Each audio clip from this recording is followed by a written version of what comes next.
So if your intention is for her to realize that she needs to stop coming to you for minor questions, how are we going to encourage this individual?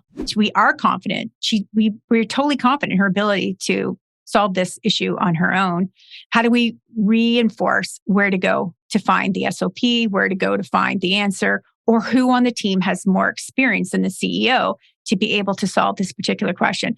So it's really, instead of just jumping in to a combative conversation or a confrontation, what we want to do is slow the process down and say, okay, what really is it that I want to talk to her about today? And the other thing I like to check in with leaders in, I'll say to them, are you stacking this up? Because that is something that happens as well. We start stacking things on top of each other. Well, there was an incident 2 weeks ago that I never talked to her about. And then I saw this thing happen yesterday. And then I read an email this morning. And now I just saw this in the team meeting. So now when you go to have this conversation, it's never a good position to come in as a leader where you literally start stacking all of your complaints on top of one another, because to that individual, it can feel like they were just bombarded. They just got hit with a tsunami of this. So what you want to do is you want to pull out the most recent situation. And that's what we want to talk to them about. We talk to them about that one situation, but then it continues to happen 3, 5, 7 days later. Do you say it again? Absolutely. And Danielle, therein lies the key to success.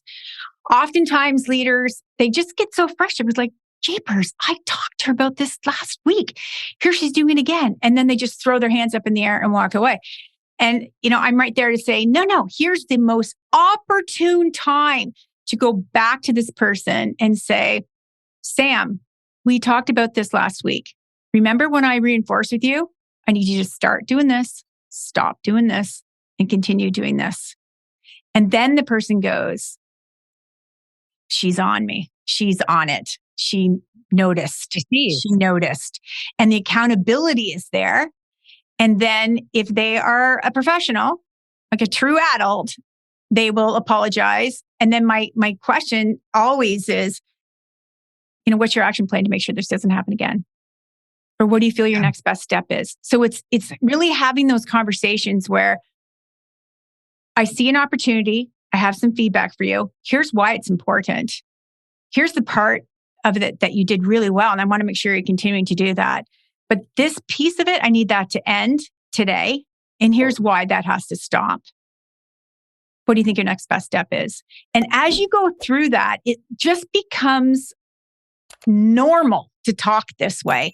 And it will become normal for your whole team.